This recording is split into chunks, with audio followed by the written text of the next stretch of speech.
நம்ம இன்னைக்கு பார்க்க போற பிளானட் வந்து ரொம்ப ரொம்ப முக்கியமான பிளானட். ஏங்க ரொம்ப ரொம்ப முக்கியமான பிளானட்? மற்ற கோள்கள்லாம் முக்கியம் கிடையாதா? அப்படின்னா முக்கியம்தான். ஆனா இந்த பிளானட் இந்த பிளானட் ஆனது எந்த அளவுக்கு முக்கியத்துவம் வாய்ந்தது அப்படின்னா, உங்களை இயக்க வைக்கக்கூடிய ஒரு கோள். ஜோதிட சாஸ்திரத்துல பல 9 கோள்கள் இருந்தாலும் இந்த கோள் நின்ற ராசியை இந்த கோள் நின்ற நட்சத்திரத்தை ஜென்ம ராசி ஜென்ம நட்சத்திரம்னு நம்ம சொல்றது உண்டு. உங்களுடைய ஜாதகத்தில் சந்திரன் நின்ற நட்சத்திரம் எதுவோ அதுவே உங்களுடைய ஜென்ம நட்சத்திரமாக கருதப்படுது. சந்திரன் நின்ற ராசி எதுவோ அதுவே உங்களுடைய ஜென்ம ராசின்னு சொல்லப்படுது. காரணம் என்னவா இருக்கும் அப்படின்னு நம்ம யோசிக்கிறப்போ, நமக்கு டிவில எல்லாம் நீங்க டெய்லியும் பார்க்கலாம். மேஷம் முதல் மீனம் வரை 12 ராசிக்கு ராசி பலனானது தினம் தினம் சொல்லக்கூடிய ஒரு அமைப்பானது நம்ம பார்த்துக்கிட்டு இருக்கோம். அது வேலை செய்யுது செய்யலன்றது ரெண்டாவது. ஆனா அந்த டிவில வரக்கூடிய ராசி பலனோ இல்ல கேலண்டர்ல கிழிக்கக்கூடிய அமைப்புல வந்து ஒரு ராசி பலன் போட்டிருப்பாங்க. அந்த ராசி பலனோ அல்லது வார பலன்னு சொல்லிட்டு பேப்பர்ல வரக்கூடிய பலனோ இல்ல பேப்பர்ல போடக்கூடிய ராசி பலனோ ஒரு கவனத்தை ஈர்க்கக்கூடிய தன்மையானது ஏற்படுவதற்குண்டான காரணம் என்னவா இருக்கும்? இன்னைக்கு டிவி மட்டும் இல்லாம சோசியல் மீடியால வந்து பேஸ்புக்ல, ட்விட்டர்ல, யூடியூப்ல, இன்ஸ்டாகிராம்ல எல்லா இடத்துலயும் வந்து இந்த ராசி பலன் சொல்லக்கூடிய வழக்கமானது உண்டு. ஒவ்வொரு டிரான்சிட்டுக்குமே இந்த ராசி பலனானது சொல்லிக்கிட்டு இருப்பாங்க. நீங்க கவனத்துல பார்க்கலாம்.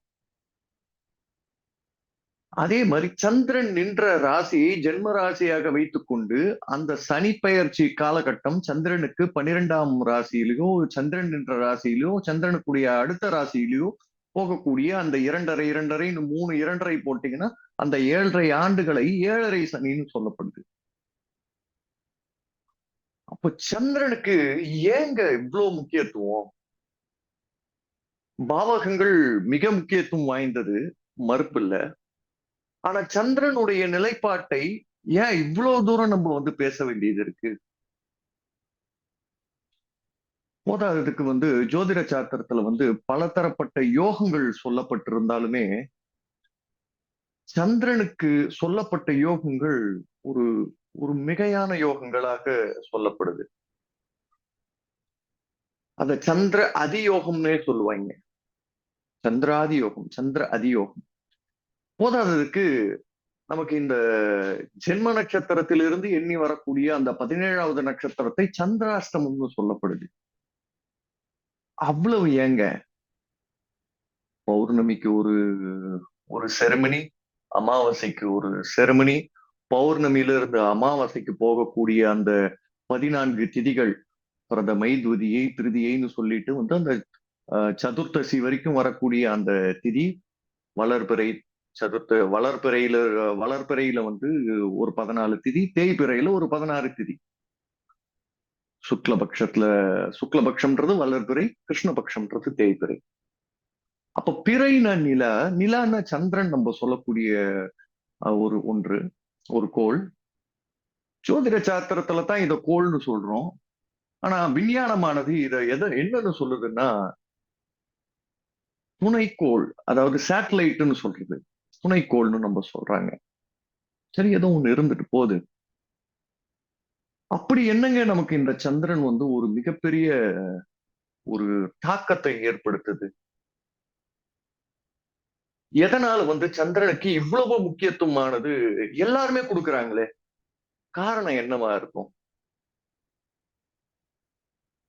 ஒரு காரகம், ஒரே காரகம், இத நீங்க ஞாபகம் வச்சுக்கிட்டீங்க அப்படின்னா இதுதான் உங்களை வந்து மிகப்பெரிய மாற்றத்தை ஏற்படுத்தக்கூடிய ஒரு காரகமாக அமையும். நம்ம ஊர்ல வந்து ஒரு வழக்கமானது இருக்கு. என்னன்னா, சின்ன வயசுல இருந்தே சொல்லி வளர்ப்பாங்க. நல்லத பேசு, ஓ நல்லத பாரு, நல்லத கேளு, நல்ல உணவா சுவை. ஒருத்தர் ஒருத்தர் தொட்டு பேசுறாங்கன்னா நல்ல உணர்வோடு இருக்கா, நல்ல குட் டச், பேட் டச்ன்னு வேற சொல்றாங்க. அப்ப நான் இப்ப சொன்ன எல்லா விஷயமும் ஐம்புலன்களை அடக்கிய ஒரு விஷயமாக நம்ம பார்க்கிறோம். நமக்கு நல்லவன்னு தெரியக்கூடிய ஒரு ஆளானவன் அடுத்தவனுக்கு கெட்டவனா தெரியறான். அவனுக்கு கெட்டவனா தெரியறான். ஆனா அவனுக்கு நல்லவன் தெரியற ஆள் நமக்கு கெட்டவனா தெரியறான். இந்த மகாபாரதத்துல நம்ம குரு துரோணாச்சாரியார் வந்து துரியோதனனுக்கு ஒரு டாஸ்க்கும் யுதிஷ்டனுக்கு ஒரு டாஸ்க்கும் கொடுக்குறாப்படி.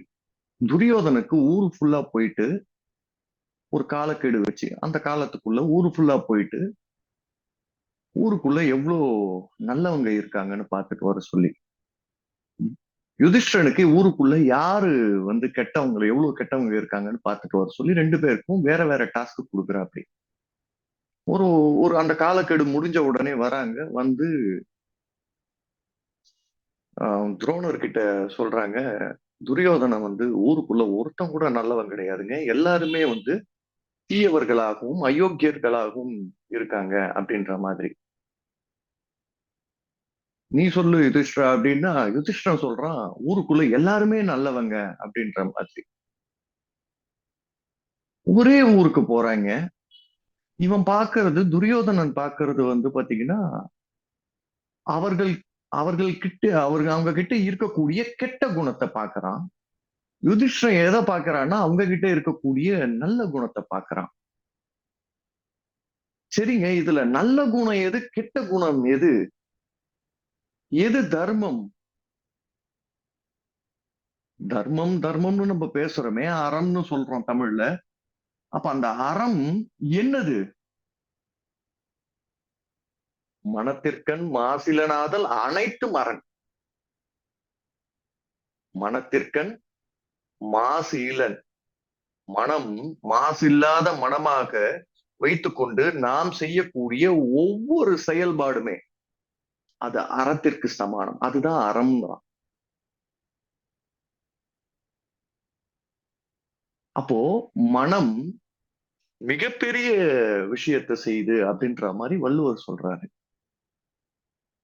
அங்க நம்ம முதல்ல சொன்ன அந்த துரியோதன கதையும் நம்ம யுதிஷ்டன் கதையும் என்ன சொல்ல வருது? ஒருவருடைய கண்ணோட்டமானது வேறுபடுது. ஒருவருடைய கண்ணோட்டமானது மாறுபடுது. நமக்கு ஒரு பழக்கமே உண்டு. நம்ம மனசு வந்து ஏத்துக்கிச்சு ஒரு விஷயம் அப்படின்னா, அந்த ஏற்கக்கூடிய தன்மையில நாம் எதையும் செய்யக்கூடிய தன்மையானது உருவாகி வருது. நம் மனம் ஏற்கவில்லை என்றால், அப்ப அந்த செயல்பாட்டுக்குள்ள நம்ம ஈடுபாடே செலுத்தாமல் நம்ம போற மாதிரியான ஒரு சினாரியோஸ் நம்மளே உருவாக்கும். அப்போ மனம் மிகப்பெரிய பங்கு வகிக்குது நம்மளுடைய மானுட வாழ்வியல்ல. இது மட்டும் தானா அப்படின்னு பார்த்தா கிடையாது. நமக்கு வந்து உலக நாடுகள் வந்து பல விஞ்ஞான ஆய்வுகள் வந்து செஞ்சுக்கிட்டு இருந்த அந்த காலகட்டத்துல நம்முடைய இந்தியால மட்டும் விஞ்ஞானத்துல மற்ற விஷயங்களை செயற்கையாக உருவாக்கி தன் வசப்படுத்தக்கூடிய தன்மையில வந்து எல்லாரும் உருவாக்குறாங்க அப்படின்ற மாதிரி வெளிநாட்டுகள்ல வந்து பல ஆராய்ச்சிகள் விஞ்ஞானத்துல செஞ்சாலுமே கூட நம்ம ஆளுங்க என்னத்தர ஆராய்ச்சி பண்ணாங்கன்னா இந்த மனசை எப்படி கட்டுக்கோப்பா வச்சுக்கிறதுன்ற ஆராய்ச்சி பண்ணி வச்சிருக்காங்க. ஏங்க மனசை அவ்வளோ கட்டுக்கோப்பா வைக்கணும்?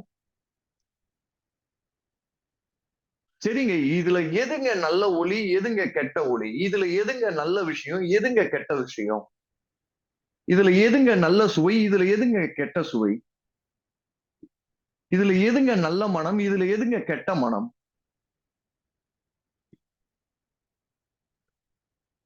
இதுல எதுங்க நல்ல உணர்வு, இதுல எதுங்க கெட்ட உணர்வு? யாருங்க சொல்றாங்க இதெல்லாம்? யார் சொல்றாங்க? யாரு டிசைட் பண்ணது இதெல்லாம்? மற்றவர்களுக்கு எந்த வகையிலும் பாதிப்பு இல்லாத ஒவ்வொரு செயல்பாடுமே நம்முடைய மனசாட்சிக்கு ஒப்ப, நம் மனம் ஏற்கத்தக்க வகையில், நம் மனமானது எந்த வகையிலுமே அந்த செயலால் எந்த ஒரு பாதிப்போ அல்லது அச்சுறுத்தலோ அல்லது நம்ம மனசு எந்த வகையிலுமே பிரச்சனைக்கு உட்படக்கூடிய தன்மையிலேயோ உறுத்தாமல் இருக்கக்கூடிய பட்சத்தில் நாம் செய்யக்கூடிய அனைத்து செயலும் ஆரம். நம் மனம் ஏற்கக்கூடிய தன்மையில் நாம் செய்யக்கூடிய ஒவ்வொரு செயலும் ஆரம். தன்னெஞ்சறிவது பொய்யற்க, பொய்த்த பின் தன்னெஞ்சே தன்னை சுடும். அப்போ நம்ம ஒரு பொய்ய சொல்லிட்டோம், ஒருத்தரை ஏமாத்திட்டோம், ஒருத்தரை ஏதோ ஒரு துரோகம் பண்ணிட்டோம் அப்படின்னா இன்னொருத்தர் நம்மளை கொல்ல தேவையில்லைங்க.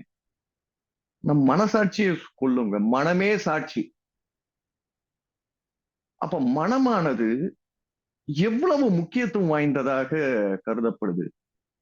ஏன் நமக்கு ஒரு பழக்கமே உண்டு. நமக்கு ஆகக்கூடிய நபர்களுடைய அனைத்து செயல்பாடுகளும், ஆகக்கூடிய அனைத்து நபர்களுடைய அனைத்து புரிந்த விஷயமோ, இல்ல அவங்களுக்கு தெரிஞ்ச விஷயமோ, இல்ல அவர்களுக்கு தேவையான விஷயமோ எல்லாத்தையுமே நம்மளுடைய நினைவுக்குள்ள இருக்கும். அப்ப மனம்தான் நினைவையும் முடிவு பண்ணுதுங்க. இதுல மேல் மனம், ஆழ் மனம் எல்லாம் சொல்றாங்க. எல்லாம் கண்டுபிடிச்சு கொண்டு வந்துட்டாங்க. எப்போ? நம்ம ஊர்ல ஒரு வழக்கமே உண்டு. நம்ம ஊர்ல ஒரு சிம்பிளா ஒரு கோட்ல சொல்லி முடிச்சுட்டு போன ஒரு விஷயத்த மேல்நாட்டவர் செய்யக்கூடிய ஆராய்ச்சி விகிதாச்சாரத்துல அவங்க கருத்து கணிப்புலயோ இல்ல அவர்கள் சந்தித்த நபர்கள் வழியாகவோ அவர்கள் பார்த்த விஷயங்களையோ ஒரு புத்தக வடிவாக எடுத்துக்கொண்டு ஆய்வாக கொண்டு சொல்லக்கூடிய ஒரு விஷயங்களானது நம் நம்மால் ஏற்றுக்கொள்ள முடியுது. அந்த ஏற்புடைய தன்மையும் மனம்தான் காரணம். அது எங்க இருந்து வருது? மனசுல இருந்துதான் வருது. அவர் சொன்னாருப்பா, ரைட்டுப்பா. அவர் சொன்னா ஓகே நமக்கு. ஏன்னா அங்க அவங்க சொன்னா பொய் சொல்ல மாட்டாங்க. அப்ப நம்ம ஆளுங்க பொய் சொல்லியிருப்பாங்களா? மனமது செம்மையானால் மந்திரம் தேவையில்லை. மனத்திற்கண் மாசிலனாதல் அனைத்தரன். அப்ப இதெல்லாம் சரியில்லையா? ஒரு நபரை நம்ம கிட்ட வராரு. ஒரு பிரச்சனைன்னு சொல்றாப்படி. என்ன பிரச்சனைன்னா குழந்தையின்மைன்னு பிரச்சனை சொல்றாரு. ரிப்போர்ட் பார்த்தா ரொம்ப நார்மலா இருக்கிற மாதிரி இருக்கு. நானும் டாக்டர்ஸ் உடைய ஒப்பீனியன்லாம் நான் கேட்டு வாங்குறேன். கேட்டு வாங்கிட்டு அவருக்கு உடல் ரீதியாக இருக்கக்கூடிய பிரச்சனையை விட மன ரீதியாக இருக்கக்கூடிய பிரச்சனையானது அதிகம். அப்ப அந்த மனசுக்கு மருந்து நம்ம கொடுக்கிறப்போ அவங்க உடம்பு தானா சரியாகும்ன்றது ஒரு நம்பிக்கை. நான் சிம்பிளான ஒரு விஷயத்த சொன்னேன். போய் போய் உங்க குலதெய்வ சாமியை கும்பிட்டு வாயான்னு சொல்லி அனுப்புனோம். கும்பிட்டு வருவாருன்னு பார்த்தா வரல. ஏன்னா நான் வரவே இல்லையேன்னு பார்த்தா ஒரு மாசம் 2 மாசம் கழிச்சு போன் பண்றாப்படி. போன் பண்ணி, சார் ரொம்ப நன்றி சார். குலதெய்வம் கோயிலுக்கு போயிட்டு வந்த உடனே எனக்கு கரு உருவாயிடுச்சு சார். என் மனைவிக்கு குழந்தை நின்னுச்சு சார். அப்படி அப்போ நம்பிக்கை எங்க இருந்துங்க வருது? அதுவும் மனசுல இருந்து தாங்க வருது. நம்ம மனம்தான் இதை நம்பலாம், இதை நம்பக்கூடாது, இதை செய்யலாம், இதை செய்யக்கூடாது, இவரோடு பழகலாம், இவரோடு பழகக்கூடாது அப்படின்னு டிசைட் பண்ணுது.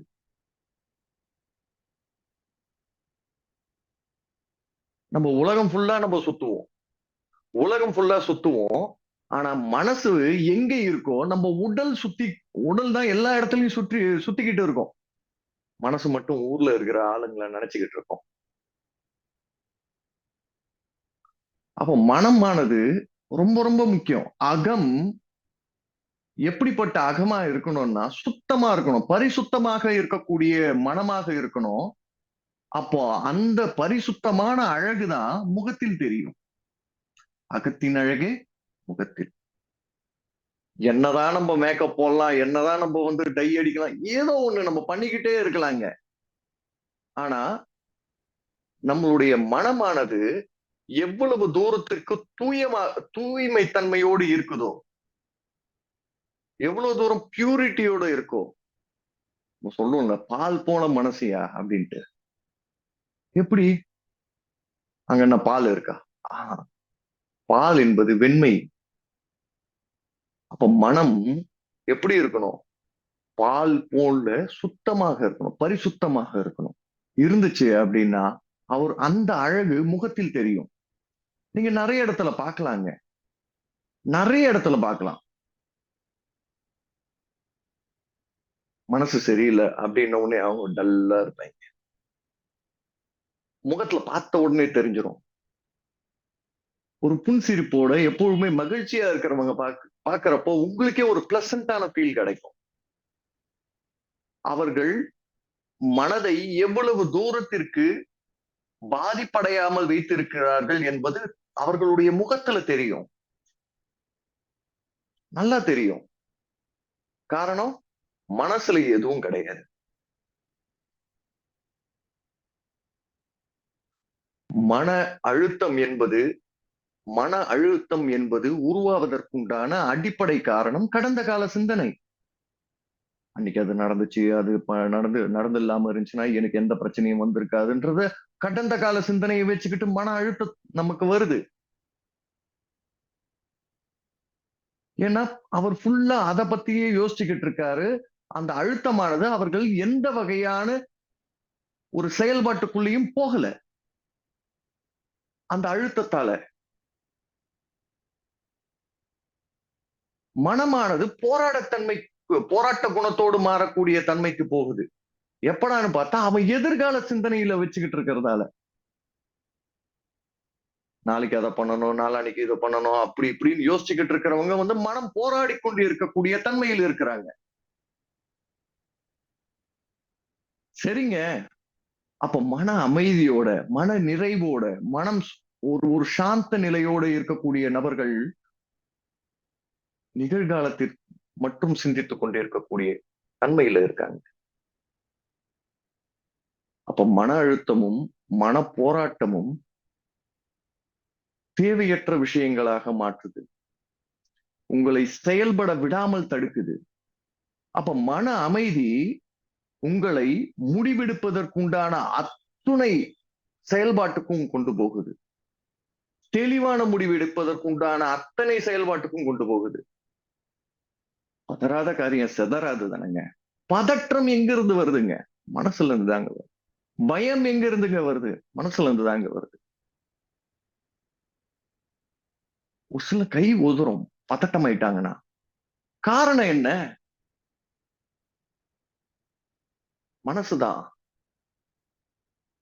நாம் பார்க்கக்கூடிய விஷயங்களால், நாம் கேட்கக்கூடிய விஷயங்களால், நாம் உணரக்கூடிய விஷயங்களால், நாம் சுவைக்கக்கூடிய விஷயங்களால், நாம் நுகரக்கூடிய விஷயங்களால் இத்தனை சம்பவங்களுமே நடக்கக்கூடிய வாய்ப்புகளானது. அப்போ ஐம்புலனையும் ஆளக்கூடிய தன்மை உள்ள ஒரு கோள், ஐம்புலனையும் ஆளக்கூடிய தன்மை உள்ள ஒரு கோள் சந்திரன் தான். காரணம், இந்த ஐம்புலனையும் எது ஆளுது அப்படின்னு கேட்டீங்கன்னா மனசு தாங்க. மனம்தான் அனைத்தையும், நம் உடலையும் உடலை மொத்தமா ரூல் பண்றது இந்த மனசு தான். மனசு ஒத்துழைக்காம உடல் ஒரு இன்ச்சு அசையாது. இந்த நேரத்துக்கு இந்த மாதிரியான விஷயத்த நம்ம செய்யணும்னு சொல்லிட்டு நம்ம மனம் ஏற்கத்தக்க வகையில் இருக்குமே ஆனால் அந்த செயல்பாட்டுக்குள்ள நம்ம போவோம். ஏற்கத்தக்க வகையில நம்ம மனமானது ஒத்துழைக்க தன்மையில இருந்துச்சுன்னா நம்ம உடம்பு போவோம், மனசு போவோமாங்க? போகாது, ஒரு நாளும் போகாது. விருப்பத்தோடு சுய நினைவோடு, ஞாபகம் வச்சுக்கோங்க, விருப்பத்தோடு சுய நினைவோடுன்னு பத்திரத்துல எழுதி வாங்குவாங்க. ஒரு டாக்குமெண்ட்டை டிரான்ஸ்பர் பண்றப்போ சுய நினைவு, கான்சியஸா தான் நான் ஒரு விஷயத்த நம்ம செய்யறோம் அப்படின்ற மாதிரி. ஏன் இல்லைங்க, நான் என்னை வந்து பயமுறுத்தி இதை பண்ணிட்டாங்க, எங்களை ஏமாத்தி இதை பண்ணிட்டாங்க, எங்களுக்கு துரோகம் பண்ணி வந்துருச்சுங்க, அங்க என்னைய வந்து த்ரெட்டன் பண்ணி பண்ணிட்டாங்க, சொல்லிடக்கூடாதுன்றதுக்காகத்தான் அப்படி வாங்குறாங்க. எந்த ஒரு செயல்பாட்டுக்குமே சுயநினைவானது முக்கியம். அந்த சுயநினைவுக்கு காரணம் சந்திரன் தான். அது மனசுல இருந்து தான் உருவாகுது. நினைவு.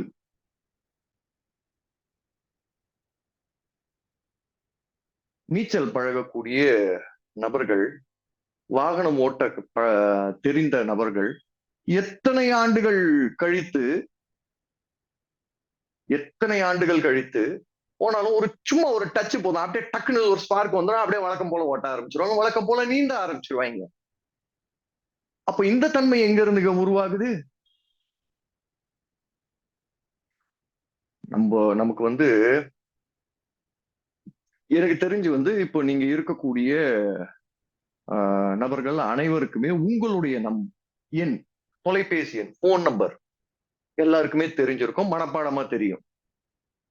உங்களுடைய பேரண்ட்ஸ் நம்பர் எத்தனை பேர் இருக்குன்னு கேட்டா வந்து அது கூட கிட்ட கிட்ட எல்லாருக்கும் தெரிஞ்சிருக்கும். ஆனா இந்த வகுப்பில் இருக்கக்கூடிய உங்களுடைய நண்பர்களுடைய எண் எத்தனை பேருக்கும் தெரியும்னு கேட்டா அங்கதான் வரும். ஏன்னா நம் மனமானது எதை ஏற்கணும் மறுக்கணும்ன்றது. ஏன்னா நம்ம மனசுக்கு வேலையை கொடுக்கறது இல்ல, நம்முடைய நினைவுக்கு வேலையை கொடுக்கறது இல்ல. நமக்கு ஸ்டோரேஜ் மீடியத்தை வந்து அவ்வளவு வச்சுக்கிட்டு இருக்கோம் மூளையில.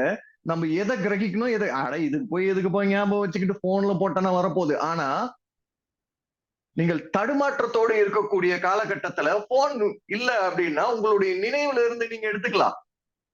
அந்த நினைவுக்கு காரகன் சந்திரன். நினைவு எங்க இருந்துங்க வருது அப்படின்னா, நினைவு நீங்க இப்ப கிரகிக்கக்கூடிய அனைத்து விஷயங்களும் எங்க இருந்து வருது? மனசுல இருந்துதான் வருது. நாம் கிரகிக்கக்கூடிய அத்துணை விஷயங்களும் நினைவாக எங்க போய் சேவ் ஆகுது? அதுவும் மனசுலதான் சேவ் ஆகுது. இதெல்லாம் வந்து நமக்கு வந்து மனம் மனம் மனம்னு இங்கேயே தான் சுத்திக்கிட்டு இருக்கோம். இதுல வந்து நமக்கு வந்து விஞ்ஞானம் என்ன சொல்லுதுன்னா மசில் மெமரின்னு இருக்கு. ஒவ்வொரு ஆர்கன்ஸ்க்கும் மெமரி இருக்கு. இந்த ஆர்கனுக்கு இந்த மெமரி. எப்படி போகுது அந்த நினைவு? ரத்தத்தின் வழியாக போகுது. அந்த ரத்தத்தில் இருக்கக்கூடிய அந்த நீர்த்துவத்தன்மை, அந்த ரத்தத்தில் இருக்கக்கூடிய ஓட்டத்தன்மை யாரு? சந்திரன் தான். அவனும் சந்திரன் தான். பெண்களுக்கு பெண்களுக்கு முக்கியமாக அந்த கருவறையில் வந்து சுத்தப்படுத்தக்கூடிய ஒரு காலமாக கருதக்கூடியது அந்த சூதக காலம்னு சொல்லுவோம். அந்த சூதக காலம் ஒரு சந்திரனுடைய ஒரு சுழற்சியை சொல்லக்கூடிய ஒரு காலம். இந்த பக்கம் 14, அந்த பக்கம் 14, 28 நாளுக்கு ஒரு முறை சுழற்சியானது வரணும். நாள் உருவாகுது சந்திரனால, திதி உருவாகிறது சந்திரனால. பெண்களுக்கு அவர்கள் மாதவிடாய் காலமும் சந்திரனால் உருவாகுது. சந்திரன் பாதிக்கப்பட்டு இருக்கக்கூடிய பெண்களுக்கு மனமானது பாதிக்கப்படும். மனம் பாதிக்கப்பட்டால் கருவறையானது பாதிக்கப்படும். கருவறையானது பாதிக்கப்பட்டால் அவர் கடுமையான பய உணர்வோடு வாழக்கூடிய வாழ வேண்டிய ஒரு தன்மைக்கு அந்த பெண் தள்ளப்படுவாள். அது மட்டும்தான் பிரச்சனையான்னு பார்த்தா அது கிடையாதுங்க. அப்ப மனசு ஏகப்பட்ட விஷயத்த நம்மள லீட் பண்ணுது. நம்ம டெக்னிக்கலா நம்ம பேசுவோம் அப்படின்ற மாதிரி நம்ம கிளம்பிட்டோம் அப்படின்னா, தசநாடியில வந்து இடைகளை நாடி, பிங்களை நாடி ரெண்டும் போய் மோதி அதிலிருந்து உருவாக்கக்கூடிய ஆற்றல் சுழுமுனை நாடியாக உருவாகி எங்கிருந்து உருவாகுது? மூலாதாரத்தில் உருவாகுது. மூலாதாரத்தில் உருவாகி எங்க முடியுது? நமக்கு இது என்ன சொல்லுவோம்? என்ன சொல்லுவோம்? நம்முடைய சுவாசத்தின் வழியாக இங்க வந்து முடியுது. அமிர்த நிலை கிட்ட. அப்போ அந்த சுழுமுனை நாடி உருவாவது எங்க முடியுது பாருங்க, எங்க ஆரம்பிக்குது பாருங்க. நீங்க இந்த மற்ற தியான முறைகள், யோக முறைகள் அனைத்துமே எதற்குங்க? மனசை லீட் பண்றதுக்கு தான், மனசை சுத்தமா வச்சுக்கிறதுக்கு தான், மனசை தெளிவா வச்சுக்கிறதுக்கு தான். எதுக்கு விளையாடுன்னு சொன்னாங்க? எதுக்கு படின்னு சொன்னாங்க? எதுக்கு எழுதுன்னு சொன்னாங்க? அனைத்துமே உணர்வு சார்ந்த விஷயம். சரியான உணர்வு, சரியான பழக்கம், சரியான வழக்கமானது நம்மை சரியாக வழிநடத்தி செல்லக்கூடிய தன்மை உள்ளது. அது சரியான பழக்கமும் வழக்கமாக மாறி நம்முடைய நினைவில் சேவ் ஆகுது. அந்த நினைவு மனம் ஏற்குது. அந்த ஏற்கக்கூடிய தன்மையில் தான் நம்மளுடைய வாழ்க்கை பயணமானது போகுது. ஒருவேளை அதுல எதனா தவறான விஷயம் வருது அப்படின்னா அங்கதான் பிரச்சனை உருவாகுது. அதுல இருக்கக்கூடிய சில பல சிக்கல்கள் தான் நம்முடைய மனமானது பாதிக்கப்பட்டு தவறான செயலுக்குள்ள போகக்கூடிய தன்மை வருது. ஜோதிட சாஸ்திரத்துல எதிர்காலத்தை நாம் கணிக்கக்கூடியதற்கான அடிப்படையும் சந்திரனே.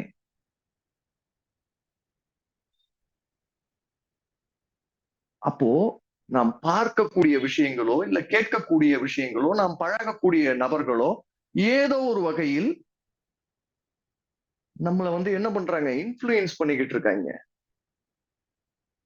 சந்திரன் ஒருவன் தான் எக்கோலையும் பகைக்காதவன், யாரையுமே எதிரியா பார்க்க மாட்டான். சுத்தமானவன், பரிசுத்தமானவன். அவ்வளவு தூய்மையான ஒரு கோள் சந்திரன். அப்படிப்பட்ட தூய்மையான கோளுக்குத்தான் என்ன சொல்லியிருக்காங்க? மனம்னு சொல்லியிருக்காங்க. அன்பிற்கும் உண்டோ அடைக்கும் தாள் ஆர்வலர் புன்கணீர் பூசல் தரும். அன்புதான்.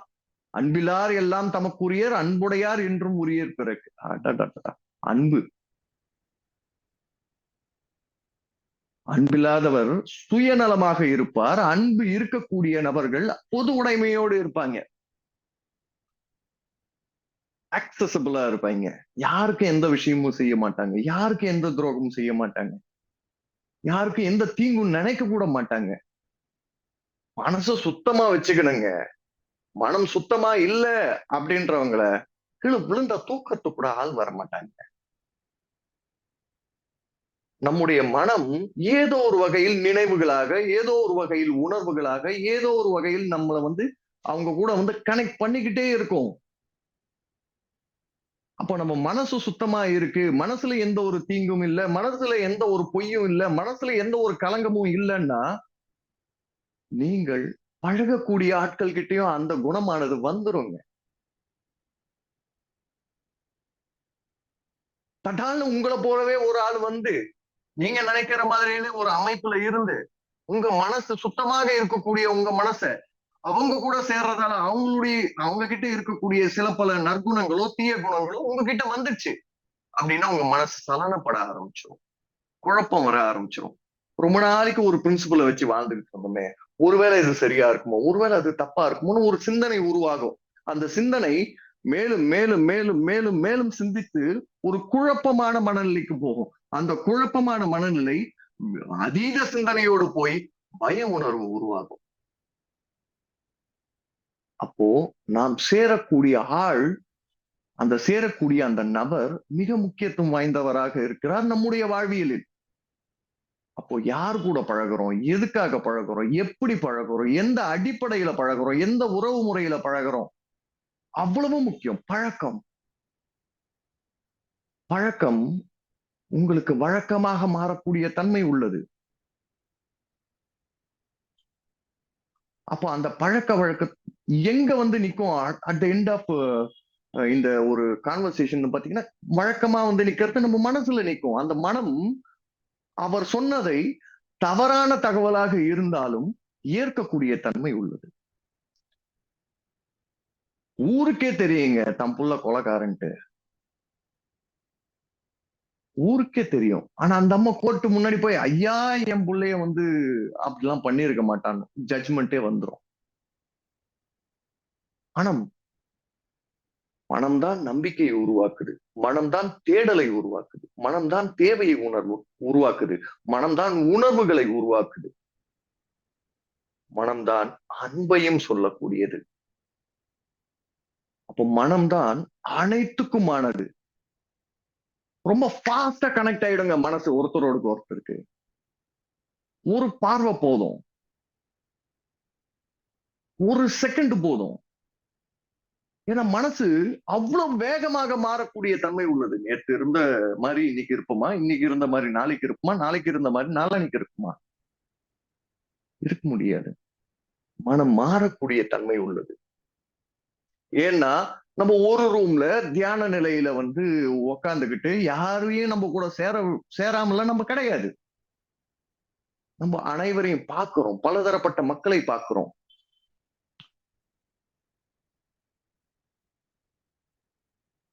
ஒரு இன்ஜினியர் ஒரு வீட்டுக்கு போறாரு அப்படின்னா அது எந்த மாதிரியான கன்ஸ்ட்ரக்ஷன் நடந்திருக்கு, எந்த மாதிரியான ஒயரிங் பண்ணியிருக்காங்கன்னு பார்ப்பாரு.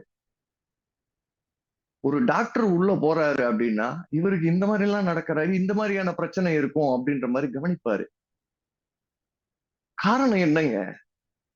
அவர்கள் பழகிய விஷயம், அவர்கள் பழகிய தொழில் அவர்களுக்கு எப்படிப்பட்ட அமைப்புல இருக்கும். ஒருவேளை தெரியாம கார்பெண்டர் போட இந்த ஜன்னல் இப்படி அடிச்சிருப்பது அப்படி அடிச்சிருக்கலாம், இல்ல இந்த ஷேப்ல அவர்களுடைய பழக்கம், அவர்கள் அப்படியே அந்த மனசுக்குள்ள ரெஜிஸ்டர் ஆயிட்டு இருக்கும். எல்லாமே பதிவு. எங்க போய் பதிவுது? மனசுக்குள்ள பதியுது. படிக்கிறப்ப நெஞ்சு இடிச்சுக்கிட்டே படிக்கிற ஆளுங்கெல்லாம் நீங்க பார்த்திருப்பீங்க. என்னடா இங்க இங்க என்னப்பா இருக்கு? இங்க ஹார்ட் இருக்கு. ஹார்ட்டாப்பா மனசு. மனம் என்பது உணர்வு பூர்வமானது. பிரபஞ்ச அறிவு அனைத்துமே நம்மால் ஏற்கத்தக்க வகையில் நமக்கு இருக்குமே. ஆனால் அந்த மனசு நம்ம ஊர்ல ஒரு பழக்கமே இருக்கும். அப்பா கிளம்புற நேரத்துல இதெல்லாம் பண்ணாதுப்பா, அபசகனமா இருக்கு. ஓ சரி ரைட், என்ன பண்ணலாம்? கால் வேற இடிச்சுக்கிச்சு, ஒரு சொம்பு தண்ணி குடிச்சிட்டு போ உக்காந்துட்டு. ஓ சரி. சொம்புல தண்ணி யாரு எடுத்துட்டு கொடுக்கணும்? நமக்கு ரொம்ப ரொம்ப வேண்டப்பட்ட ஆளு கொடுக்கணும். தண்ணி ஏன் கொடுக்கணும்? ஏன் ஜூஸ் எல்லாம் குடிக்கிறது மாதிரி இல்லையா? இல்ல வேற எதனா டிஃபன் சாப்பிட்டு போனா வேற ஆகுறது இல்லையா? நீர். நீர் தான் நினைவை சொல்லக்கூடியது. நீர் தான் உணர்வை சொல்லக்கூடியது. அந்த நீருக்கு தலைவன் சந்திரன், மறந்துடாதீங்க. உலகத்தில் இருக்கக்கூடிய அத்துணை நீர்நிலைகள் அனைத்துமே சந்திரன். ஒரு நாளும் ஒருபோதும் நீருக்குண்டான குணமானது எப்படி இருக்கும்? நினைவு தப்பாம இருக்கும். ஆற்றுல நிறைய ஆறுகள் இன்றளவும் ஆக்கிரமிப்பு நடக்குது, மணல் எடுக்கிறாங்க, செடி முளைக்குது, வீணா போகுது, பசங்க கிரவுண்டு கட்டி விளையாடுறாங்க. ஆனா ஒருவேளை வெள்ளப்பெருக்கானது உருவாயிடுச்சு அப்படின்ன உடனே அதுல ஒருவேளை ஆக்கிரமிப்பு இருக்கலாம், ஏதோ ஏதோ ஒரு அமைப்பு இருக்குத்தானே. அங்க எல்லா இடத்துலயும் நீர் வருதுங்க. அவர்கள் ஆக்கிரமித்த இடமானது யாருக்குரியது? நீருக்குரியது. நீர் என்றும் மறவா தன்மை உள்ளது. நினைவுகள் நீர் வழியாகத்தான் நமக்கு பதியுது. அதனால்தான் நல்லவங்க வீட்டுல தண்ணி குடிங்க, நமக்கு ஆகாத வீட்டுல தண்ணி குடிக்காதீங்க. நீங்க செக் பண்ணலாங்க, வாட்டர் மெமரின்னு செக் பண்ணுங்க. செக் பண்ணி பாருங்க, கூகுள் அடிங்க.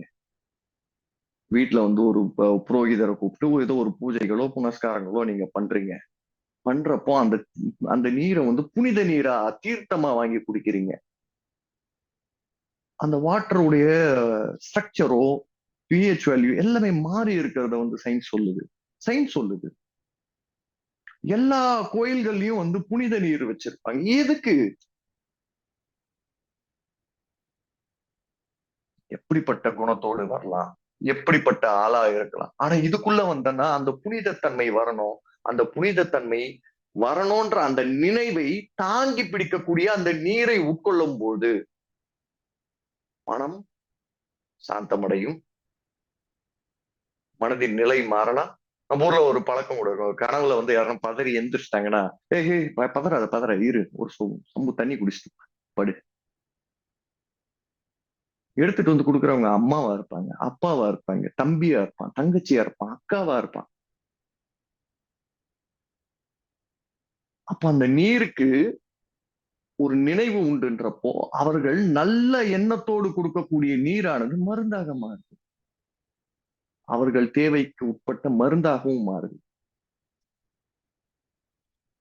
நீரின்றி அமையாது உலகு அப்படின்னா எங்க நீர் இல்லைன்னா வாழவே முடியாது. தண்ணி குடிக்காம இருந்து பாருங்களேன். உடம்புல இந்த காய்ச்சல் வரப்போ வேர்த்து ஊத்தி நீர் சத்து குறைபாடானது கடுமையாக இருக்கக்கூடிய ஒரு அமைப்புல நமக்கு நினைவு தப்பிக்கிட்டே இருக்கும். பொருளை வச்சுட்டு தேடிக்கிட்டு இருப்போம். எங்க வச்சோன்னு தெரியாது. பதட்டத்துல இருப்போம். ஒரு பய உணர்வோட இருப்போம். நாம் நாம இருக்கவே மாட்டோம். உடம்புல ஹீமோகுளோபின் நம்ம சொல்றோம், அந்த ரத்த குறைபாடு வரக்கூடிய நபர்களுக்கு செக் பண்ணி பாருங்க. மறதி கடுமையாக இருக்கக்கூடிய தன்மை இருக்கும். நம்ம ஊர்ல சொல்றோம்ல, பிளட் பிரஷர் இருக்கும், பிளட் சுகர் இருக்கும், ஹெச்பி லெவல், ஏகப்பட்ட டெஸ்ட் சொல்றோம்ல நம்ம.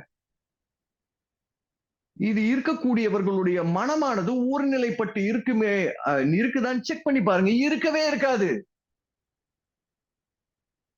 ஒரு நாளும் இருக்காது. டயபெட்டிக்கா இருக்கட்டும், இல்ல பிளட் பிரஷரா இருக்கட்டும், ரத்தமானது ஏதோ ஒரு வகையில் பாதிக்கப்பட்ட நிலையில் இருக்கக்கூடிய நபர்களுக்கு மனமானது ஏதோ ஒரு வகையில் பாதிச்சுதான் இருக்கும். எந்த ஒரு ஆர்கனுக்குமே மெமரி இருக்குன்னு நம்ம சயின்ஸ் சொல்லுது. அது எங்க கோமால படுத்து கிடக்குறாங்க. ஒருத்தன் கோமால படுத்து கிடக்குறான், உயிர் இருக்கு, மற்ற ஆர்கன் எல்லாமே ஃபங்க்ஷன் வருது, அந்த கான்சியஸ்னஸ் மட்டும்தான் வரல. வெளியில கண்ணு திறந்து பார்க்கல, அவ்வளவுதான். மற்றபடி எல்லா ஆர்கனும் வேலை செய்யும். எப்படி வேலை செய்யுது? அந்த மெக்கானிசம் எந்த அடிப்படையில வேலை செய்யுது? அவர் பார்க்கல, கேட்கல, உணரல, நுகரல, சாப்பிடல, எதுவும் பண்ணல.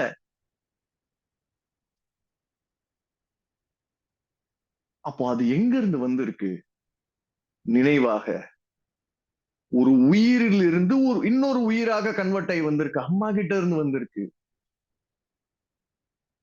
அப்போ அந்த சைட்ல இருந்து வரக்கூடிய அந்த தொப்புள் கொடி உறவாக வரக்கூடிய தன்மையில் கருவறையில் இருக்கும் போது இருந்தே அந்த குழந்தைக்கு அந்தந்த உள்ள இருக்கக்கூடிய ஆர்கன்ஸ் எல்லாமே வேலை செய்யக்கூடிய தன்மைக்கு வந்துடுது. அம்மா கிட்ட இருந்தே நினைவு கொண்டு வந்து சேர்த்துடுது. அப்போ கான்சியஸ்னஸ் வந்தாலும் வரலனாலும் நமக்கு சந்திரன் அந்த உள்ள இருக்கக்கூடிய அந்த மசில் மெமரி, அந்த ஆர்கன் மெமரி எல்லாமே வேலை செய்ய ஆரம்பிச்சிட்டு. மற்ற உயிரினங்கள் காக்கையாக இருக்கட்டும், கழுகா இருக்கட்டும், கொக்கா இருக்கட்டும், நாயா இருக்கட்டும், சிங்கமா இருக்கட்டும், அதுன்னு சொல்லிட்டு ஜெனட்டிக்கலா வரக்கூடிய அந்த செயல்பாட்டுக்கு மீறி போகாதுங்க. ஒரு நாளும் போகாது. ஆனா இந்த மனுஷன் ஒருத்தனுக்குத்தான் அந்த ஒரு ஆற்றலானது இருக்கு. நீங்க சொல்லக்கூடிய 6ஆம் அறிவுன்னு சொல்லக்கூடிய விஷயங்கள் எதுங்க? மனசு தானே. 6ஆம் அறிவு சொல்லக்கூடியது மனசு தானே, சுய சிந்தனை தானே. அவனுக்கு உண்டான விஷயத்தை அவனே வடிவமைக்கக்கூடிய ஆற்றலை தானங்க சொல்றோம். சிந்திக்கக்கூடிய தன்மை உள்ளவன்ல மனிதன். தான் சிந்தித்த விஷயங்களில் செயல்பாட்டுக்கு கொண்டு வர தெரிந்த மனுஷன் தானங்க, தெரிந்தால் தானே மனிதன். அதனால தானே 6ஆம் அறிவு அவனுக்கு. அப்ப அந்த 6ஆம் அறிவுன்னு சொல்லக்கூடிய விஷயம் எது? மனம் தானே.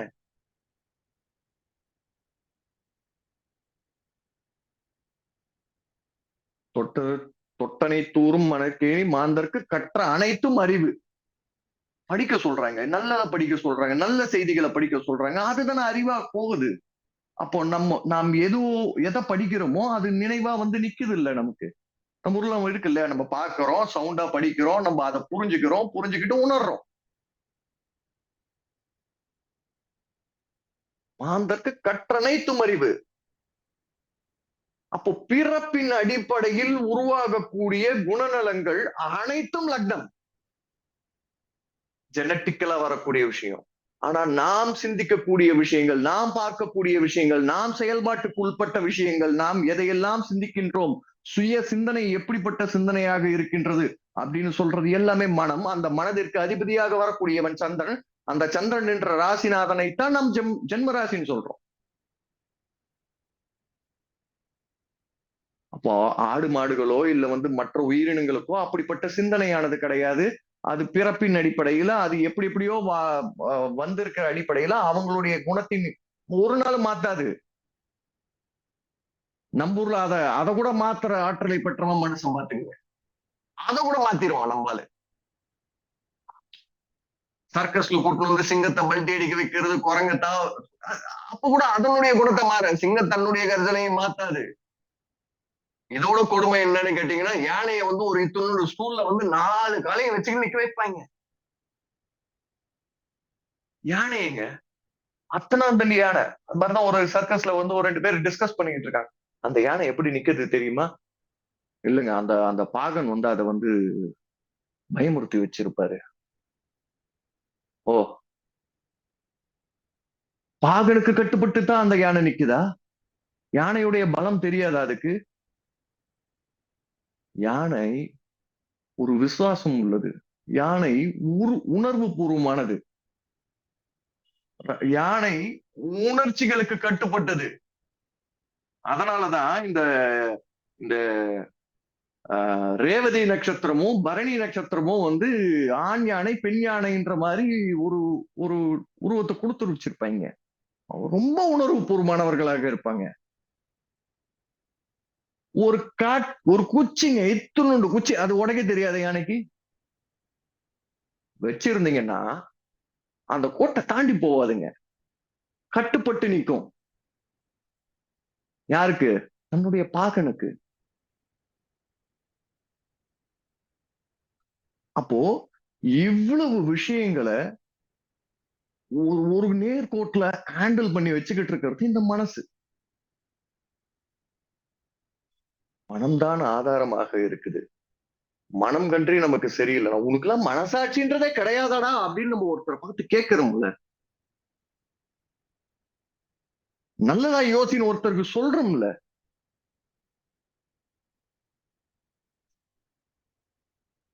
ஏதோ ஒரு பிரச்சனை நம்ம வீட்டுக்கு வருதுங்க. நமக்கு ஏதோ உடம்பு சரியில்லாம போயிடுதுங்க. நம்மளை பாக்குறதுக்கு ஒரு 10 பேர் வராங்கன்னா 10 பேர் 10 விதமான ஐடியாஸ்ல 10 விதமான அறிவுரையை சொல்ல வந்துருவாங்க. ஆனா 10 வேற வேற விதமாக இருக்கும். எப்படிங்க அவங்களுக்கு வருது? அந்த தேடல் உருவாகுது. இது எங்கேயோ பார்த்த மாதிரி ஞாபகம், இது எங்கேயோ படிச்ச மாதிரி ஞாபகம், இது எங்கேயோ யாரோ இந்த இந்த ஸ்மெல்ல நான் ஏற்கனவே பண்ணிருக்கேன். ஓ இதுதான் அந்த பாடி. இது எல்லாம் எப்படிங்க வருது? உணர்வுகள். அந்த உணர்வுகள் பதிவாகக்கூடிய இடம் எது? மனம். இந்த மனம் ஒன்றுதான் உங்களை எப்போதும் வழிநடத்தி செல்லக்கூடியது. உங்கள் மனதின் அடிப்படையிலேயே உங்களுடைய செயல்பாடுகள் அமையும். இந்த மனதின் அடிப்படையிலேயே உங்களுடைய வாழ்வியல் அமையும்.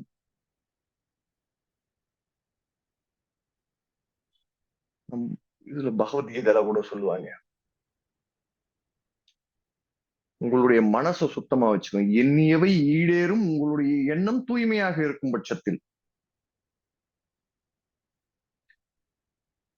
எப்படி நம்ம சிந்திக்கக்கூடிய விஷயங்கள் சிந்தனை தெளிவாக இருந்தால், சிந்தனை யாரையும் பாதிப்புக்கு உள்ளாக்காத மாதிரியான ஒரு சிந்தனை இருந்தால், சரியான சிந்தனையாக இருந்தால், நமக்கு செய்யக்கூடிய அனைத்து விஷயங்களுமே நமக்கு எப்படி வரும்?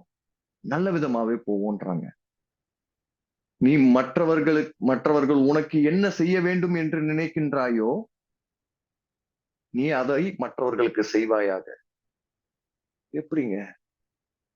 நான் நல்லது நினைக்கணும், நல்லது மத்தவங்களுக்கும் நினைக்கணும். அப்பதான் அவன் நமக்கு நல்லது நினைப்பான். நம்மளே மனசுக்குள்ள 1008 குளறுபடியை வச்சுக்கிட்டு இவன் வந்தான்னா இவன் ஜோலியை முடிச்சுட்டு தான் அடுத்த வேலை அப்படின்ற மாதிரி ஒரு ஒரு எண்ணத்தை நம்ம வச்சுக்கிட்டு இருந்துட்டு அவன் நம்மளை படிச்சிட்டான்னா நம்ம அவனை பிடிச்சி திட்டிக்கிட்டு இருக்கிறது. ஒரு கதை சொல்லுவோம். ஒரு திருட்டு கும்பல் போய் திருட போகுது. திருட போயிட்டு பேங்க்ல போய் கொள்ளை அடிச்சுட்டு வந்துடுறாங்க. கொள்ளை அடிச்சுட்டு வந்த உடனே அதுக்கு உட்காந்து எண்றாங்க. கொஞ்சம் ஒருத்தன் வரான், ஏம்பா இப்ப அவசர அவசரமா எண்ணிட்டு இருக்கீங்க, நாளைக்கு காலைல நியூஸ் பேப்பரை பார்த்தா தெரிஞ்சிடும். எவ்வளவு ஐடியா கொடுக்குறான் பாருங்க. நியூஸ் பேப்பரை பார்த்தா தெரிஞ்சிருமா? ஏன்னா எவ்வளவு திருட்டு போச்சுன்னு சொல்லிட்டு நியூஸ் பேப்பர்ல அனௌன்ஸ் பண்ணுவாங்கல்ல, அதை சொல்றா அப்படி. சரின்னு சொல்லிட்டு ஒரு 2 பேர் படுக்கிறாங்க. மத்த 2 பேர் வரைக்கும் சரி பாதி எண்ண ஆரம்பிச்சிட்டோம். மொத்தத்தையும் எண்ணுவோம்னு சொல்லிட்டு எண்ணிட்டு வந்து 46 லட்சம் ரூபாய் அப்படின்ற மாதிரி எண்ணி வைக்கிறாங்க. அடுத்த நாள் காலையில நியூஸ் பேப்பரை பார்த்தா 50 லட்சம் ரூபாய் வந்து போட்டிருக்கு. திருடு போன பொருள் வந்து திருடு போன பணம் வந்து 50 லட்சம் வந்து திருடர்களால் திருடப்பட்டு இருக்கு அப்படின்ட்டு. இவன் சொல்றான் 50 லட்சம் நம்ம எடுத்த இடத்துல களவாணி பசங்க எவனோ ஒருத்தன் 4 லட்சம் திருடிட்டான்ட்டு. யாரு? 46 லட்சத்தை திருடினவன் 4 லட்சத்தை திருடினவனை வந்து திட்டுறான். அப்போ மனம் எப்படி எல்லாம் இருக்கு பாருங்க, எங்கெங்கெல்லாம் எப்படி எப்படி எல்லாம் செயல்படுது பாருங்க. ஒருவரை ஒரு திருடனே திருடன் மனசாட்சிக்கு தெரியும் இல்லைங்க, தப்பு பண்றவன்லாம் என்ன தெரியாமையா பண்ணிடுறான். போய் கேட்டு பாருங்களேன். ஆமா எனக்கு வேற வழி இல்லை, என்ன பண்றது, சோத்துக்கு என்ன பண்ணுவேன், ஆமா தப்பு பண்ணிட்டேன் தான் என்னப்ப, ஓ அந்த செயலை நான் செய்யாம தான் இருந்திருக்கணும் என்னப்ப, ஆமாங்க தப்பு பண்ணிட்டேங்க மன்னிச்சுங்க. ஏதோ ஒரு வகையில அவர்கள் தெரிந்துதான் செய்கிறார். ஒவ்வொரு செயலுமே ஒவ்வொரு தவறுமே அவங்களுக்கு தெரிஞ்சுதான் செய்யறாங்க. தெரியாம நான் பண்ணிட்டேன் கிடையாது, எல்லாமே தெரிஞ்சுதான் செய்யறோம், எல்லாமே புரிஞ்சுதான் செய்யறோம். அப்போ நம்ம என்ன பண்ணிடுறோம்னா, உணர்வு பாதிக்கப்பட்ட நிலையில், மனமானது குழப்ப நிலையில் ஏதோ ஒரு செயல்பாடு தவறி போகுது, தெரிஞ்சுதான் செய்யறோம். தீதும் நன்றும் பிறர் தர வாரான்னுவாங்க. மனசுதாங்க எல்லாத்துக்கும் காரணம். அப்ப மனசு சுத்தமா வச்சுக்கிட்டு இருந்தீங்கன்னா உங்களை சுத்தி வரவங்க எப்படி வருவாங்க? நீங்க அந்த மனசு சுத்தமான நிலையில இருந்து நீங்க மீறாம இருந்தீங்கன்னா உங்க மனமானது எந்த வகையிலுமே அப்பழுக்கற்ற தன்மையோடுமே வந்து உங்களுக்கு மெயின்டைன் ஆக போகுது. நீங்க சலனப்பட்டு அவனோட சேர்ந்து இவனோட சேர்ந்து அவன் பழக்கத்தையும் எல்லாத்தையும் நீங்க கிரகிக்க ஆரம்பிச்சிட்டீங்க அப்படின்னா உங்க மனசு கலங்கப்படுது. பூவோட சேர்ந்த நார் மணக்கும் அப்படின்னா நாரோட சேர்ந்து பூ நாரிடக்கூடாது இல்லையா? அப்ப நம்ம மனசு எவ்வளவு தூரத்துக்கு இருக்கணும் பாருங்க. பூ என்றால் மனம். அந்த மனமானது மாறவே கூடாது இல்லையா? இந்த மனம் அந்த மனத்தோடும் சம்பந்தப்படுது.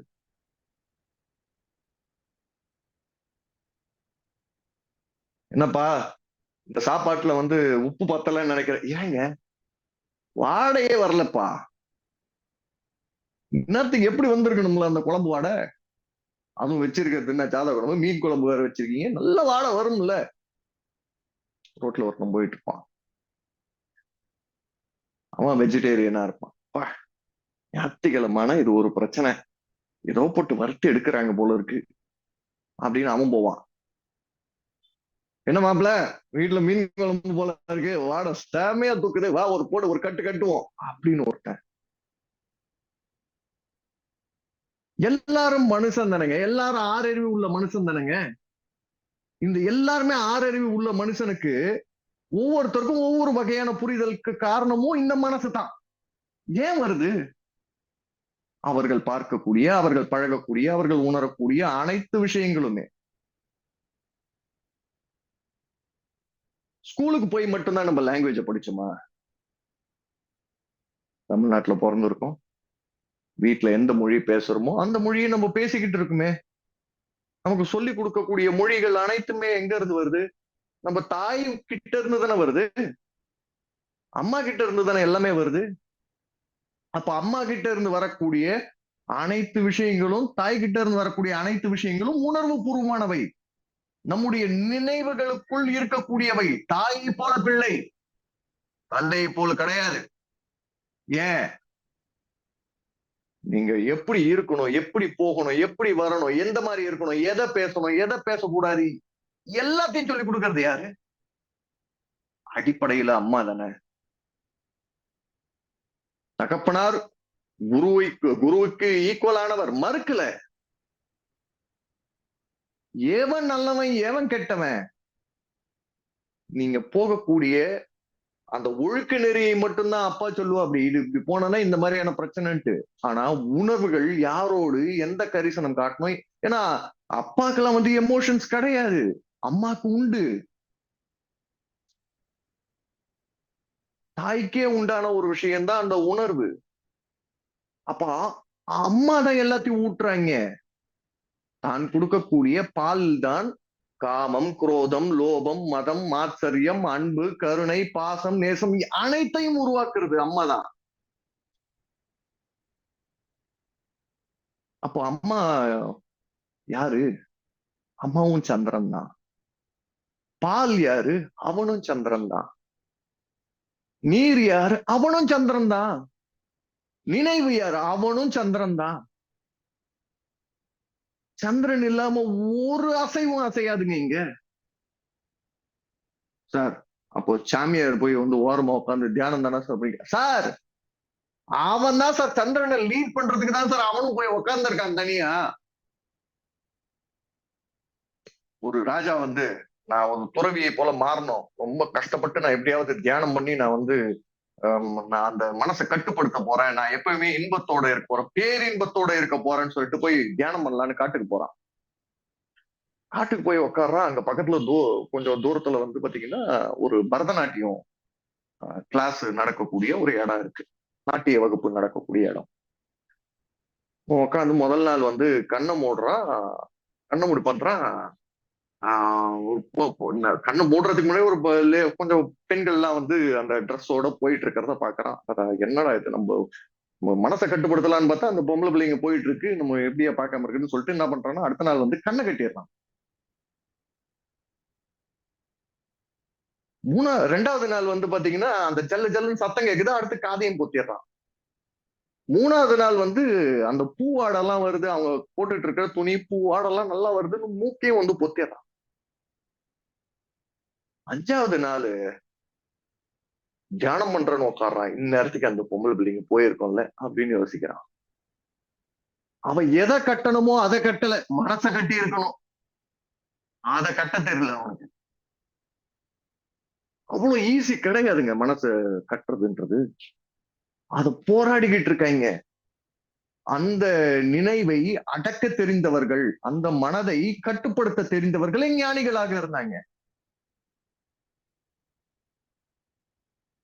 நமக்கு எல்லாருக்கும் தெரிஞ்சது 9 துவாரங்கள்னு நம்ம சொல்லுவோம், நவத்வாரங்கள்னு சொல்லுவாங்க. 9 பாதைகள் நம்ம உடல் ஏற்கக்கூடிய தன்மையில இருக்கிறது, எல்லாருக்கும் தெரிஞ்சது. ஆனா 10, 11 2 துவாரம் எக்ஸ்ட்ரா இருக்கு. எங்க இருந்து? தொப்புள் கொடி. நமக்கு தாய் கிட்ட இருந்து ரிசீவ் பண்ணது அந்த துவாரம் தான். சஹஸ்ரம் பிரபஞ்சத்தில் இருக்கக்கூடிய அத்துணை ஆற்றலையும் ரிசீவ் பண்றது. இது ஆன்மீகம் மாதிரி தெரியும், ஆனா இது அனைத்துமே உணர்வு சார்ந்த விஷயம் தானே. ஒவ்வொரு மதத்திற்கும் ஒவ்வொரு வகையான பழக்க வழக்கங்கள். ஒருவர் ஆம் என்று சொல்வதை மற்றொரு மதத்தினர் வந்து இல்லை என்று சொல்வார்கள். ஆம் என்று சொல்பவர்கள் மெய் சொல்கின்றார்களா, இல்லை என்று சொல்கின்றவர்கள் பொய் கிடையாது. அது அவர்களுடைய நம்பிக்கை, அவர்களுடைய வாழ்வியல் அமைப்பு. எது நல்லது எது கெட்டதுன்றத வந்து அவருக்கு வந்து அந்த அது அது அவங்களுடைய மதத்தை சார்ந்து கூட வந்துடுது, அவர்களுடைய இனத்தை சார்ந்து வந்துடுது. அவர்களை பொறுத்தவரை அது நல்லது. ஆனால் பொதுவெளியில் பார்க்கும்போது எது நல்லதோ அதுவே உண்மையான நல்லது. அப்போ என்ன சொல்றோம்? மறுபடியும் சொல்றேன், மனத்திற்கண் மாசில நாதல் அனைத்தும் அறம், எல்லாமே அறம் தான். மற்றதெல்லாம் கிடையாது, மனசு ஏற்கக்கூடிய விஷயம்தான். அப்ப மனம்தான் அனைத்திற்கும் ஆதாரமாக இருக்கக்கூடியது.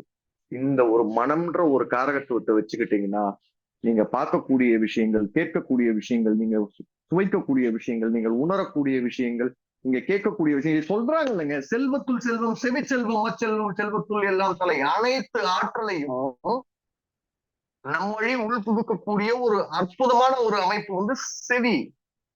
அந்த செவி வழியாக நாம் கேட்கக்கூடிய செய்திகள் அனைத்துமே நம் மனதில் நேரடியாக போகக்கூடியது.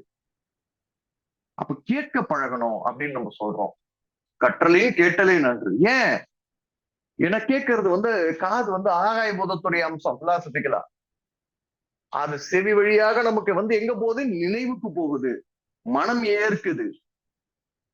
அப்ப அந்த மனம் ஏற்கக்கூடிய விஷயங்கள் அனைத்தும் நமக்கு வழக்கமாக மாறக்கூடிய தன்மை உள்ளது. ஏன்னா நினைவு உண்டு அதுக்கு. மனம் அப்படின்ற ஒரு விஷயத்த மட்டும் நீங்க ஞாபகம் வச்சுக்கிட்டீங்கன்னா சந்திரனை மொத்தமா புடிச்சு எடுத்துடலாம் நீங்க. நம்ம சொல்லிட்டோம்ல, சந்திரன் பரிசுத்தமானவன், அகம் சுத்தமாக இருக்கக்கூடிய தன்மை உள்ளவன் சந்திரன். அந்த சந்திரனுடைய அழகு மரியாதைக்குரிய அழகா இருக்கும், வணக்கத்திற்குரிய அழகா இருக்கும், அன்பிற்குரிய அழகா இருக்கும், பாசத்திற்குரிய அழகா இருக்கும். ஒரு அரசங்கிட்ட போயிட்டு நம்ம ஆகாத வேலையை அரசுகிட்ட போய் சாதிச்சிடலாம். ஏன்னா உணர்வு பூர்வமானவன், ஐயோ பாவம் பார்க்க கருணை உள்ளவன் அரசி. சந்திரன் ஒரு அற்புதமான பெண் கிரகம். கருணை உள்ள உள்ளம் என்பது பெண்ணுக்குரிய ஒரு அற்புதமான குணம் இல்லையா? யாரு கீழே விழுந்தாலுமே தூக்கி விடுறதுக்கு போவாங்க, ஐயோன்னு மனசளவுல பதறுவாங்க. மனசு எவ்வளவு தூரத்துக்கு சுத்தமா இருந்தா அந்த கருணையானது உருவாகும், அந்த பதட்டமானது உருவாகும். பெண்களுக்கே உரிய குணம் அது. சந்திரன் ஒரு பெண் குணம், சந்திரன் ஒரு பெண் கிரகமாக இருக்கிறதால நேரடியாக பெண்களோடு தொடர்புடைய கோள். மாதவிடாய் காலகட்டத்தில் பெண்களுக்கு மனம் பாதிக்கப்படக்கூடிய தன்மையானது இயற்கை. ஏன்னா அலை பாயக்கூடிய தன்மை உள்ளது இல்லையா மனம். அலைகள் சந்திரன் நீர்நிலைகளே சொல்லிட்டோம், அலை பாயக்கூடிய தன்மை. ஆசைகள், தேவைகள் அனைத்தும் உருவாகிறது மனசுல இருந்து தானே. பாக்குற விஷயங்கள் ஆசையா வருது, கேட்கிற விஷயம் ஆசையா வருது, சுவைக்கிற விஷயம் ஆசையா மாறுது. மனச அது அது அது ஒரு நிலைத்தன்மைக்கு வந்துச்சுனாலே போதுமே. அப்போ கருணைக்கும் அதிபதி சந்திரன், பாசத்திற்கும் அதிபதி. உணர்வு ரீதியாக செய்யக்கூடிய ஒவ்வொரு செயல்பாடுமே சந்திரன் உள்ள இருக்கா. சந்திரன் இல்லாம நம்ம இல்ல. அவன் ஒருத்தன் தான் உங்களை எப்பயுமே ஆள பிறந்தவனாக இருப்பான். நம்பிக்கை. சந்திரன் ஒருவருடைய ஜாதகத்தில் பாதிக்கப்பட்ட நிலையில் இருக்கும் பட்சத்தில் இத்தனை குணங்களுமே மாறுபட்டு வேறுபட்டு ஒரு ஒரு பிரச்சனையோடவே இருப்பாங்க. நிறைய நல்லது நடக்கும் அவனை சுத்தி, ஏற்க முடியாது அவங்களால அது நல்லதா. ஏன்னா அவங்க மனசு வேற ஒரு விஷயத்த நம்பிக்கிட்டு இருக்கும். 1 கோடி ரூபாய் பணம் வந்துருச்சுங்க வச்சுக்கிட்டு 10 ரூபா 10 ரூபாய் கிடைச்சிச்சு, சூப்பர்ப்பா. 1 கோடி ரூபாயில சாந்தமடையாத ஒரு ஒரு மனம் 10 ரூபாய்க்கு ஏற்கக்கூடிய தன்மைக்கு போகுது. ஏன்னா இவனுக்கு இது தேவை, அவனுக்கு அது தேவையில்லை. அவன் கேட்கறது வேற, அவனுடைய தேவை வேற, அவனுடைய தேடல் வேற. இதெல்லாம் எது முடிவு பண்ணுது? இதுவும் சந்திரன் தான் முடிவு பண்ணுது. அப்போ சந்திரன் என்பவன் ரொம்ப ரொம்ப ரொம்ப ரொம்ப ரொம்ப முக்கியமான பிளான் ஜோதிட சாஸ்திரத்தில். அப்ப சந்திரனோடு இணைந்த கோளுடைய குணமானது சந்திரன் கிரகிப்பான். நல்ல தன்மையோடு அது ஒரு அதிகாரத்தோரணையோடு இருக்கக்கூடிய பட்சத்தில் அவன் மேல வருவான். இல்ல அப்படின்னா அவன் குழப்ப நிலைக்கு போவான், பதட்ட நிலைக்கு போவான், தெளிவற்ற மனநிலைக்கு போவான், தவறான முடிவுகள் எடுக்கக்கூடிய தன்மைக்கு போவான். நீர் தாங்க முடிவு, சந்திரன் தாங்க முடிவு எடுப்பான். நம்ம கஷ்டப்பட்டு 1008 மெசேஜ டைப் பண்ணலாம், செஞ்சு யாருங்க கொடுக்கணும்? மனசு கொடுக்கணுங்க. அனுப்புப்பா அத அப்படின்னு சொல்லணுங்க, நமக்கு கமாண்ட் பண்ணுங்க மனசு. அனுப்பலாமா வேணாமா, அனுப்பலாமா வேணாமான்னா வேணான்ட்டு வந்தாங்க. ஒரு நிலையாக இல்லாமல் இருநிலைக்கு இருக்கும் பட்சத்தில் அந்த நிலையானது அந்த நேரத்தில் முடிவெடுப்பது என்பது ஒரு முட்டாள்தனம். அப்ப அந்த முடிவு எடுக்க வேண்டும் என்றால் அந்த சந்திரனானவன் ஒருநிலைப்பட்டு இருக்கணும். நம்ம மனமானது ஒருநிலைப்பட்டு இருக்கணும். அப்பத்தான் நீங்க முடிவு எடுக்க முடியும். அந்த முடிவை எடுக்கக்கூடிய ஆற்றலை பெற்றவன், வல்லமை பெற்றவன் சந்திரன் ஒருவனே. வீட்டுல அப்பா எல்லாம் பேசிட்டு என்னமா சொல்ற, பண்ணிடலாமா? சரி பண்ணிடலாங்க, இது யாருக்கும் பாதிப்பு வராதுங்க. ரைட், போப்பா, அவ்வளவுதான், சொன்னதுதான் கரெக்ட் தான், போ. எத்தனை பேர் வீட்டுல நடக்கும் தெரியுமா இது மாதிரி? ஏங்க வேணாம். ஏன்னா பெண்ணுக்கு பார்த்த உடனே அவங்க மனசை புரிஞ்சுக்கிற தன்மை உண்டுங்க. ஒரு பெண்ணுக்கு பின்னாடி இருந்து பாக்குறானா, முன்னாடி இருந்து பாக்குறானா, சைட்ல பாக்குறானா, எங்க இருந்து பாக்குறானா, ஏன்னா அந்த பெண்ணுக்கு அந்த உணர்வானது ரொம்ப ஓப்பனா கிடக்கும். சென்ஸ் பண்ணுவாங்க, சூப்பரா சென்ஸ் பண்ணுவாங்க. நமக்கெல்லாம் வந்து ஆண்களுக்கெல்லாம் வந்து ஒரு 1,00,000 கலர் தெரியுதுன்னா பெண்ணுக்கு வரைக்கும் ஒரு 1,50,000 கலர் தெரியும். இது வந்து 17 வருஷத்துக்கு முன்னாடி உங்க நாத்தனார் கல்யாணத்துல கட்டிக்கிட்டு வந்த புடவை இது. ஏதோ உங்க அப்பா கிட்ட எல்லாம் போய் கேட்டு பாருங்க. நானே வந்து அதெல்லாம் விட்டு இங்க வேற பிரச்சனையை பார்த்துட்டு இதெல்லாம் ஞாபகம் வச்சுட்டு இருப்பாங்க. அப்போ பெண்கள் சொல்லுவாங்க என்ன கலர்னு சொல்லுவாங்க. ஏன்னா நினைவுகள் கூடியவள் பெண். அப்போ நினைவுகள் இருக்கு அப்படின்னாலே அங்க சந்திரன் இருக்கான். நினைவுகள் இருக்குன்னு நீங்க சொல்லிட்டீங்கனாலே அங்க சந்திரன் இருக்கான்றப்பவே அன்பு, பாசம், நேசம், கருணை எல்லாமே அங்க வந்துருது. அப்போ நாளை பின்ன நம்ம சந்திரன் நம்ம கவனிச்சோம்னா அவன் உங்களை பல நேரங்கள்ல பல விஷயங்கள்ல உங்களை வழி நடத்தி கொண்டு சென்று கொண்டு இருக்கக்கூடிய ஒரு அற்புதமான கோளாக சந்திரன் திகழ்வான். ரொம்ப முக்கியமான பிளானட்டுங்க. எந்த வகையிலுமே ஜஸ்ட் லைக் தட்னு பார்க்க வேண்டிய பிளான். அப்புறம் ஏங்க லக்னத்துல இருக்கும்? பிறப்பின் அடிப்படையில் அங்க இருந்துதான் உருவாகுது மையப்புள்ளி. லக்னம் முக்கியம், செயலுக்கு முக்கியம். அந்த செயல்பாட்டை எப்படி செயல்பட போகிறான்? தன்னுடைய மனசின் அடிப்படையில் அந்த விதிக்கப்பட்ட செயல்பாட்டுக்குள் போவான் அப்படின்றதான் நம்ம ஜோதிட சாத்திரத்துல பலானி சொல்ல போறோம். சந்திரன் ஒரு தீய கோளோடு இணைந்திருக்க பட்சத்தில், சந்திரன் ஒரு நற்கோளோடு இணைந்து, அப்ப நல்லதும் கெட்டதும் கலந்து வேற வேற மாதிரி மாறி வரும். நல்ல கோளோடு இருந்தால் நன்மை, தீய கோடு இருந்தால் தீமைண்டு. சந்திரனுக்கு முன்னாடி ஒரு கோள் இருந்தா ஒரு பிரச்சனை, பின்னாடி ஒரு கோள் இருந்தா பிரச்சனை, அவன் கூட சேர்ந்து இருந்தா பிரச்சனை, அவனை பார்த்தா பிரச்சனை. ஏன்? ஏன்னா அவன் ரொம்ப ஈஸியா கிரகிப்பான். பார்க்கக்கூடிய, கேட்கக்கூடிய, சுவைக்கக்கூடிய மற்ற கோள்கள், மற்ற அந்த செயல்பாட்டுக்கு மற்ற செயல்பாட்டுக்குள் இருக்கக்கூடிய கோள்கள் இவருக்கு நல்லதுதான் ஏற்படுத்த போதா, நல்லதுதான் சிந்திக்க போது தெரியாது. ஜாதகம் முடிவு பண்ணுது அதை. அப்ப சந்திரன் தனித்து இருக்கும் பட்சத்தில் நல்லாவே இருப்பான். யார் கூட சேர்ந்துட்டான்? நல்லவன் கூட சேர்ந்துட்டான்னா நல்லவன் ஆயிடுவான். கெட்டவனோட சேர்ந்துட்டான் அவன் கெட்ட குணங்களும் வெளியில வர ஆரம்பிச்சு. சந்திரன் இயற்கை சுபக்கோள் தான். அதை எப்படி சொல்லுவாங்கன்னா வளர்பிறை சந்திரனை சுபக்கோள் என்றும் தேய்பிறை சந்திரனை வந்து அசுபக்கோள்னு ஜோதிட சாஸ்திரம் சொல்லுது. ஆனா ரெண்டுத்துக்குமே கிட்ட ஒரே குணம் தாங்க இருக்கும். தேய்பிறை சந்திரனை வந்து கெட்ட பிளானட்னா ஈஸியா கலங்கப்படும், ஈஸியா பாதிக்கப்படும், ஈஸியா வந்து இன்ஃபுளுயன்ஸ் ஆகும். அப்ப தப்பு பண்றதுக்கு உண்டான ஸ்பேஸ் அதிகம் அப்படின்ற. வளர்பிறை சந்திரன் என்பவன் வளர்ந்து கொண்டு இருக்கக்கூடியவன்றதால வந்து அவனை பெருசா பாதிக்காது அப்படின்ற மாதிரியான ஒரு முடிவுக்கு போறோம். மற்றபடி எந்த பக்கம் சந்திரன் வளர்பிறையாக இருந்தாலும் தேய்பிறையாக இருந்தாலும் சந்திரன் ஒரு சுபக்கோள் தாங்க. ஆனா ஜோதிட சாஸ்திரத்தில் சொன்னது பொய்யா? இந்த விளக்கத்தோடு சொல்லப்பட்டது. சந்திரன் நல்லவன் தான், ஆனா வளர்பிறை சந்திரனை விட தேய்பிறை சந்திரன் கொஞ்சம் கம்மி அப்படின்ற மாதிரி ஜோதிட சாஸ்திரம் சொல்லியிருக்கு. இப்போ சந்திரன்னா நமக்கு என்ன ஞாபகம் வச்சிருக்கோம்? மற்ற காரகங்கள்லாம் நம்ம எழுதிக்கலாம், கிடுக்கிடுன்னு எழுதிடலாம். இந்த ஒரு விஷயம் நமக்கு தெளிவா புரிஞ்சுக்கணும், ரொம்ப ரொம்ப கேர்ஃபுல்லா கவனிக்கணும். ஏன் சந்திரன் என்ற ராசி ஜென்ம ராசின்னு சொல்றாங்கன்ட்டு லக்னம்னா என்னன்னு புரிஞ்சிருக்கணும். தெளிவா புரிஞ்சுக்கோங்க. இந்த மனம் அனைத்துக்கும் ஒரு ஆதாரமாக இருக்கும்ன்றதுல குழப்பம் வேண்டாம். சரியா? புரியுதா?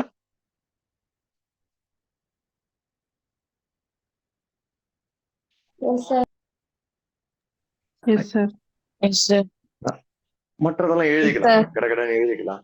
Thank you. Thank you, sir. Thank you.